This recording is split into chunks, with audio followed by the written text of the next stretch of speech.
시편 131편 구약성경 899페이지 시편 131편 1절에서 3절 말씀을 한 절씩 교독하시겠습니다.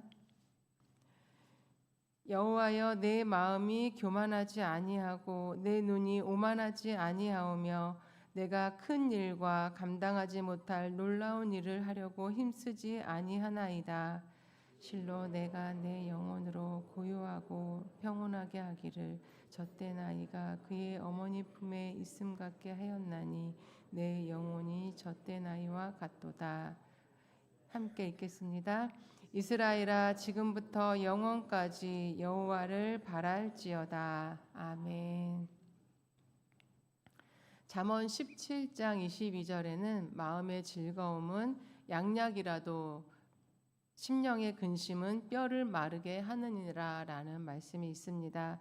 또 15장 13절에는 마음이 즐거우면 얼굴빛이 밝아지고 마음이 괴로우면 기가 꺾인다 라는 말씀이 있습니다. 그리고 잠언 4장 23절에서는 모든 지킬 만한 것 중에 더욱 내 마음을 지키라, 생명의 근원이 이에서 남이니라 라고 말씀합니다. 마음은 우리의 생각과 직결됩니다. 마음에 심한 고통을 느끼게 되면 생명까지도 위태로워지게 됩니다. 그래서 우리의 마음을 고요하고 평온한 상태로 유지되도록 잘 지켜나가는 것은 참으로 중요한 일입니다. 마음을 지키는 것이 중요하다는 것을 우리는 잘 알고 있지만 그 마음을 지켜나가는 일은 쉬운 일이 아닙니다. 작은 일에도 낙심하고 불안해하고 초조해하고 또 때로는 분노하기도 하고 하루에 수십 번씩 마음이 오르락내리락 합니다. 그런데 오늘 시편 130편의 시인은 자신의 심령이 평온하고 고요하다고 말합니다. 본문 말씀 2절을 보시면 실로 내가 내 영혼으로 고요하고 평온하게 하기를 젖된 아이가 그의 어머니 품에 있음 같게 하였나니 내 영혼이 젖된 아이와 같도다 라고 고백합니다. 젖된 아이와 같이 고요하고 평온하다고 했는데 젖된 아이는 어떤 상태일까요? 만족감과 안정감이 있는 상태입니다. 젖된 아이의 고요함과 평온함은 만족감과 안정감에서 오는 것입니다.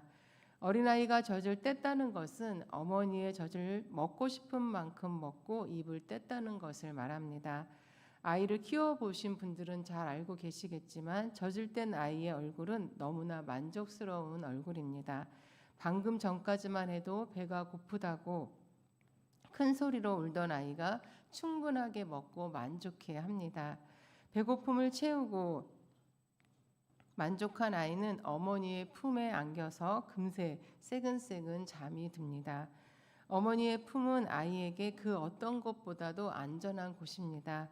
어머니는 또다시 배고픔을 채워줄 수 있는 분이고 필요한 것을 모두 다 공급해 주시는 분이십니다.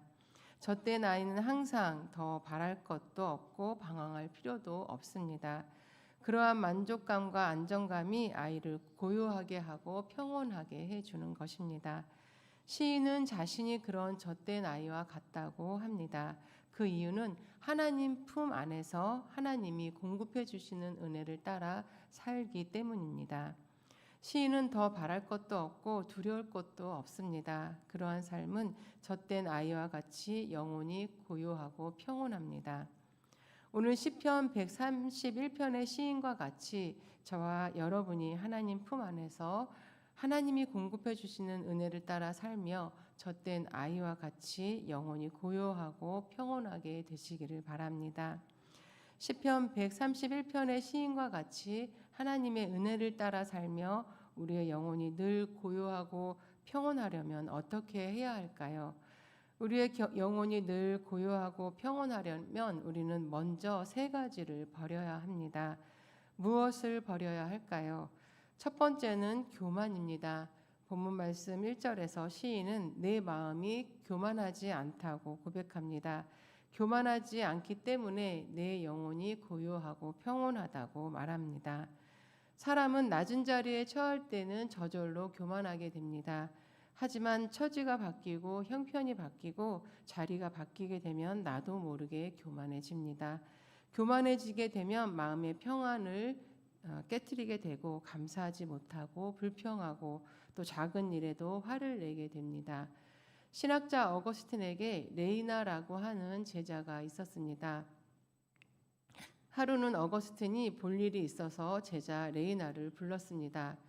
여보게 레이나, 스승이 부르는데도 레이나는 대답이 없었습니다. 옆방에 분명히 있는 것 같았는데 대답이 없는 것입니다. 여러 번 불러보았지만 여전히 대답이 없었습니다. 어거스틴은 슬며시 화가 났습니다. 이 녀석이 하며 그는 옆방문을 신경질적으로 열어 제쳤습니다. 순간 그는 아차 하고 뉘우쳤습니다. 레이나는 무릎을 꿇고 앉아 하나님께 간절한 기도를 드리고 있었던 것입니다. 너무나 간절하게 기도에 몰두하고 있다 보니 스승이 부르는 소리를 듣지 못하고 있었던 것입니다. 어거스틴은 부끄러워서 몸둘 바를 몰라 했습니다. 그 기도가 끝나기를 기다렸다가 그는 제자에게 간청했습니다. 너의 발로 내 목을 밟고 서서 교만한 어거스티나라고 3번 소리쳐다오. 그러면서 제자에게 사과를 했습니다.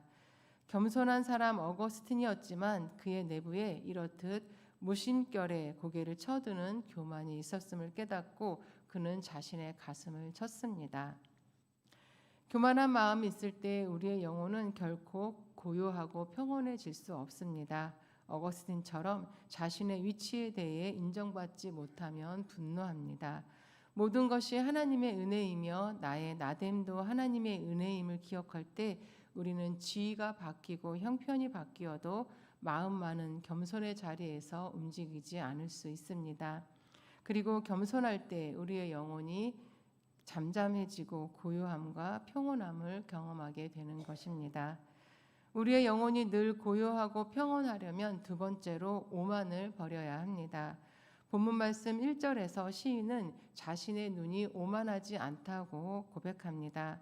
오만하다로 번역된 히브리어 루츠는 조롱하다, 비웃다라는 뜻을 가지고 있습니다. 오만은 사람과 사람과의 관계에서 다른 사람을 업신여기는 태도입니다. 무시하고 인정하지 않고 조롱하는 모습입니다. 성경에서는 하나님을 조롱하고 비웃는 것도 오만이라고 말합니다. 하나님을 인정하지 않고 하나님의 행하심을 의지하지 않고 자신이 하나님의 자리에 앉아서 스스로 모든 것을 해결하고 하는 것이 오만한 모습입니다. 다른 사람을 업신여기고 하나님을 인정하지 않고 모든 것을 자신이 스스로 해결하려고 하는 마음은 절대로 고요하고 평온할 수 없습니다. 오히려 오만함은 사단에게 이용당하여 더 큰 죄를 공상하고 죄를 품게 됩니다. 오만함을 버리고 하나님을 인정하고 하나님을 의지할 때 우리의 영혼이 고요하고 평온할 수 있습니다.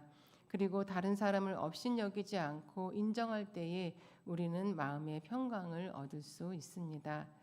우리의 영혼이 늘 고요하고 평온하려면 세 번째로 욕심을 버려야 합니다. 시인은 본문 말씀 1절 말씀에서 내가 큰 일과 감당하지 못할 놀라운 일을 하려고 힘쓰지 않는다라고 말씀합니다. 큰 일은 내가 맡을 수 없을 만큼 과중한 의무가 따르는 일을 의미하고 감당하지 못할 놀라운 일은 너무 신비롭고 어려워서 해결할 수 없는 문제를 의미합니다. 한마디로 말해서 내 능력 밖의 일을 말합니다. 그리고 힘쓰지 않는다는 히브리어 원문으로 보면 내가 내 자신을 걷게 하지 않는다라는 의미입니다.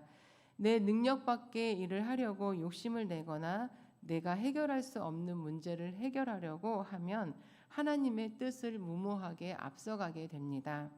시인은 그런 일들에 내가 나를 걷게 하고 행동하게 하지 않겠다라고 말하고 있는 것입니다. 욕심을 내어 내 능력 밖의 일에 힘쓰는 이유는 나를 드러내고 인정받으려는 욕구에서 오는 것입니다. 그런 마음은 항상 불안하고 초조합니다. 믿음의 분량대로 형편과 처지에 맞게 주어진 일들을 주님이 주시는 힘으로 최선을 다할 때 우리는 마음에 고요하고 평온함을 얻을 수 있는 것입니다. 그렇다면 우리의 영혼을 고요하고 평온하지 못하게 하는 교만과 오만과 욕심을 버릴 수 있는 방법은 무엇일까요? 그것은 오직 하나님을 바라는 것입니다. 본문 말씀 3절 말씀을 보시면 이스라엘아 지금부터 영원까지 여호와를 바랄지어다 라고 기록하고 있습니다.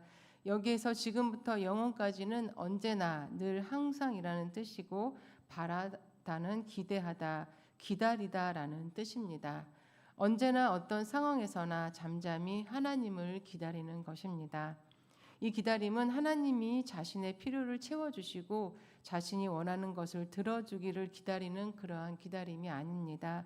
하나님과 긴밀한 만남 속에서 하나님의 뜻을 깨닫고 하나님이 함께 하심에 만족하며 하나님께 모든 것을 전적으로 맡기는 기다림입니다. 시인은 자신의 영혼의 고요함과 평온함은 여호와 하나님으로부터 온다는 사실을 이스라엘 백성에게 전하며 늘 하나님을 바라라고 권면하고 있는 것입니다. 오늘 시편 131편을 지은 시인은 다윗입니다. 다윗은 어린 나이에 홀로 양치는 일을 할 때에 매일 하나님을 찬양하면서 하나님을 깊이 만났습니다. 그 만남을 통해 과연 하나님은 세상을 창조하고 주관하시는 분이시며 자신과 늘 함께 하시면서 자신과 양을 지켜주시는 분이심을 경험했습니다. 그래서 사울에게 핍박을 받아 쫓기는 신세가 되어 오랜 시간 고뇌를 겪으면서도 크게 요동하지 않았고 자신을 죽이려고 혈안이 되어 쫓고 있는 사울을 죽일 수 있는 기회가 2번이나 있었지만 겸손하게 하나님을 바라며 하나님의 손에 모든 것을 맡겼습니다. 그리고 아들 압살롬의 반역에도 아들을 폭력으로 맞서지 않았고 쫓기고 있는 자신을 저주하고 해방하는 시므이를 자신의 손으로 처단하려고 하지 않고 하나님께 맡겼습니다. 그렇게 할 때 하나님께서 다윗의 생명을 보존시켜 주시고 주변을 정리해 주시고 또 문제를 해결해 주시고 악인을 심판하시는 역사를 경험했습니다. 반면에 다윗은 하나님 앞에 교만했던 때도 있었고 오만했던 때도 있었고 욕심을 냈던 때도 있었습니다. 우리아의 아내 밧세바를 탐내며 욕심을 부렸고 그 사실을 은폐하기 위해 충신이었던 우리아를 죽게 하는 교만한 자리에도 있었습니다. 모든 전쟁에서 승리를 주신 하나님을 전적으로 인정하고 의뢰하지 않고 인구조사를 통해 자신의 계획과 전략을 의지하려 했던 오만함도 있었습니다. 그렇게 할 때 다윗은 자신의 영혼이 불안하고 두렵고 초조했음을 경험했고 하나님의 진노를 경험했습니다. 그리고 다시금 자신의 생명을 지켜주시고 모든 것을 선하게 인도하시는 하나님께로 눈을 돌리고 하나님만 바랐을 때 자신이 얼마나 교만했는지 오만했는지 욕심에 차 있었는지를 깨닫고 하나님 앞에 겸손하게 나아갔습니다. 그렇게 자신을 지켜주시고 선한 길로 인도하시는 하나님을 생각하며 다윗은 시편 8편 4절에서 사람이 무엇이기에 주께서 그를 생각하시며 인자가 무엇이기에 주께서 그를 돌보시나이까라고 하며 인간을 향한 하나님의 사랑을 노래했습니다. 하나님은 위대하시고 선하시고 은혜로운 분이십니다. 그분이 우리를 사랑하시고 우리와 함께 하십니다. 그리고 우리의 모든 상황을 다 아시고 우리를 하나님의 섭리와 뜻과 계획 속에서 끝까지 선하게 인도해 주십니다. 그 하나님을 바랄 때 또 생각할 때 우리는 하나님 앞에서 교만을 버릴 수밖에 없고 오만을 버릴 수밖에 없고 욕심을 버릴 수밖에 없습니다. 오늘 말씀을 기억하시면서 지금부터 영원까지 여호와를 바라시면서 겸손하게 하나님의 은혜 안에서 젖된 아이와 같이 늘 영원히 고요하고 평온한 삶을 살아가시는 저와 여러분이 되시기를 바랍니다. 이 시간 함께 말씀을 기억하면서 기도하실 때에 우리를 사랑하시고 우리와 늘 함께 하시는 하나님의 은혜를 기억하며 우리를 불안하게 하고 초조하게 하는 교만과 오만과 욕심을 버리게 하소서. 오직 하나님께 소망을 두고 오직 하나님만 의지하여서 어떤 상황에도 우리의 영혼이 고요하고 평온한 은혜 안에 살게 하소서. 이 기도 제목을 가지고 함께 기도하시겠습니다. 하나님 아버지,